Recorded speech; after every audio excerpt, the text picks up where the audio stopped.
know what it do, right? Can you believe it? I'm out the hood now, everybody wanna know what's going down. Can you believe it? I'm on my grind now, everybody wanna know what's going down. Can you believe it? I'm out the hood now, everybody wanna know what's going down. Can you believe it? I'm on my grind now, everybody wanna know what's going down. Errol Spence, he returns back to the ring in April. And a lot of people are trying to figure out who exactly is going to be his next opponent. And a lot of people are leaning more towards Keith Thurman as being his next opponent, right? But, we shouldn't have to be guessing these things. All he got to do is fight Bud, man. If he would just fight Bud, it would fix a lot of things. It would clear up a lot of stuff. There'll be a lot of things that we don't have to worry about, because if he fights Bud and that fight happens, then that, it relieves a lot of stuff in the division. It clears up a lot of things. It kind of like finishes up the storyline, and then other things can start to unfold in the division. But the longer that this guy holds up the division, he holds up all the belts, it's pretty much putting everything else on pause. It's putting everybody else that's coming up under them, it's putting them like they're on standby, pretty much.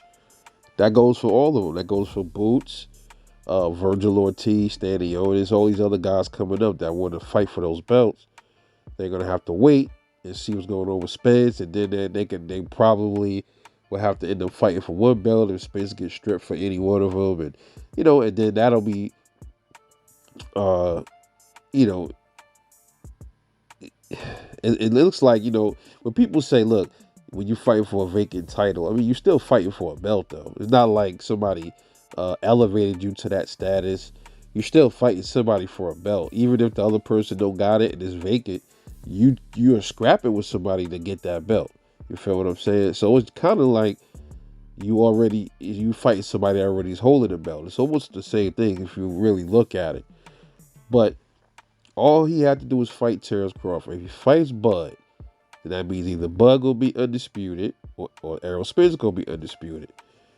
And then one of them can move up. I believe if that happens, both of them going to follow. One of them's going to follow the other. Or in Errol Spence's case, if he wins, if he beats Terence Crawford and becomes undisputed, likely Errol Spence is going to vacate the belts and move up to 154. If Terence Crawford wins, he'll probably go up to 154 as well, or he'll probably stick around to defend his title like a real champion is supposed to do. And he probably end up fighting Gerard Ennis, something like that. I think that's a good possibility if that was to happen. If Errol Spence studded up and decided to take on Boots and ended up losing to Boots would be the undisputed, the unified champion, and then Terence Crawford would have to fight him. That's a good fight, man. That would be big for Terence Crawford to win a fight like that. If Errol Spence won and took Terence Crawford's belt, that'd still be big. Okay, so this thing could go either way, man. But it shouldn't have to do that. It shouldn't have to be that way. If he would just tell his daddy to stop playing games, and if y'all sit back down and go to renegotiation, it shouldn't be much to really figure out and iron out besides a few different stipulations, man. And then y'all can jump up in that ring, y'all can fight, and somebody becomes undisputed, vacates, or decides to defend their titles against somebody in the top 5, which Boots and Virgil is two people that come to mind, Keith Thurman. And then the division is moving again. Everything is flowing.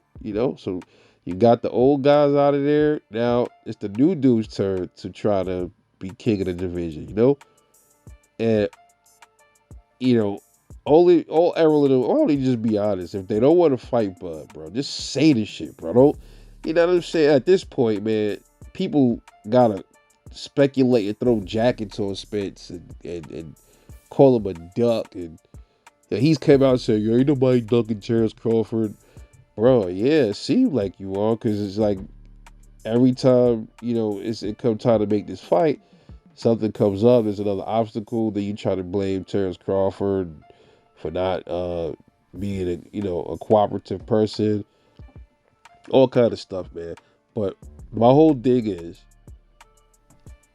these things won't happen. Just fight one another. Fight Bud, bro. Get him in the ring.